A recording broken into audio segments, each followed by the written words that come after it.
जानते हैं, कुछ कहानियां सिर्फ कहानियां नहीं होती, उनमें ना सदियों का ज्ञान छिपा होता है। तो चलिए आज एक ऐसी ही कहानी की परतों को खोलते हैं। कभी सोचा है कि क्या सिर्फ एक पल, एक छोटा सा मोमेंट पूरी जिंदगी का रुख बदल सकता है? सिर्फ एक पल, एक एहसास, और सब कुछ जो पहले जैसा था वैसा नहीं रहता।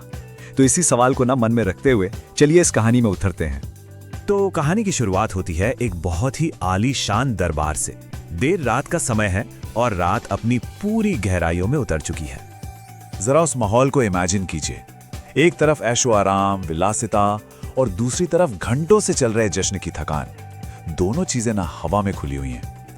हर कोई उस जश्न में डूबा हुआ है, बिल्कुल बेखबर कि सुबह होने वाली है और उनकी जिंदगियां भी हमेशा के लिए बदलने वाली हैं। और ठीक उसी पल जब सब कुछ एकदम नॉर्मल लग रहा था ना, अचानक से पूरा माहौल बदलने वाला था। देखिए, कहानी का जो टर्निंग पॉइंट है ना, वो कितना इंसानी है। कोई बहुत बड़ी घटना नहीं हुई, बस एक इंसान की थकान, एक पल की झपकी, और बस यही छोटा सा पल उस चिंगारी का काम करता है जो आगे जाकर सब कुछ बदल देगी। घड़ी गई थोड़ी रही, या में पल पल जाए, एक पलक के कारणे यो ना कलंक लगाए। ये दोहा जैसे ही हवा में गूंजा ना, ऐसा लगा जैसे वक्त ही थम गया हो।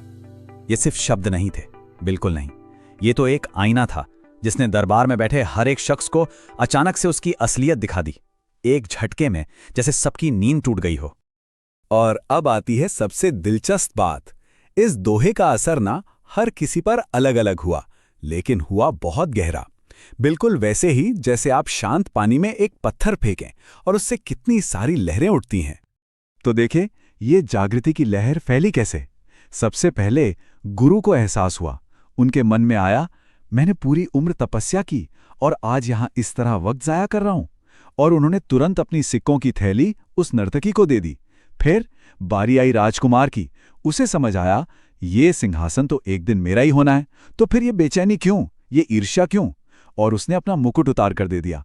और आखिर में राजकुमारी ने सोचा, मैं जिस फैसले का इंतजार कर रही हूं वो आज ही क्यों ना ले लूं, और उसने अपना हार दे दिया।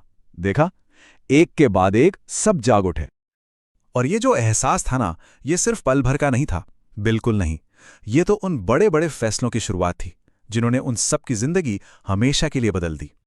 और फिर सबके आखिर में बारी आई राजा की। वही राजा जो कुछ पल पहले तक ऐशो आराम में डूबा था, सत्ता से चिपका हुआ था। उसने जब अपने ही दरबार में जागृति की यह लहर देखी, तो उसे भी एहसास हुआ कि वो कितना कीमती समय बर्बाद कर रहा है।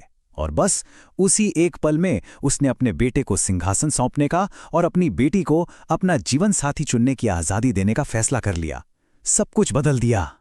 लेकिन ठहरिए, कहानी यहां खत्म नहीं होती, क्योंकि वो नर्तकी जो अब तक सिर्फ दौलत और मनोरंजन के लिए नाच रही थी, वो खुद भी तो उन शब्दों से अछूती नहीं रह सकी।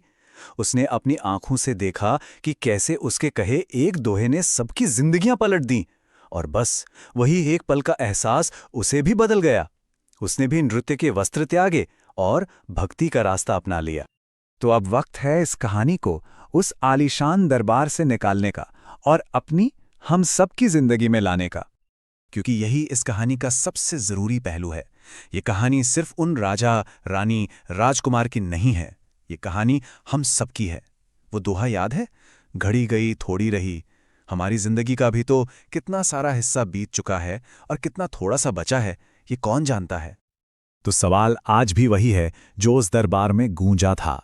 ये जो बचा हुआ वक्त है, इसका हम क्या करेंगे?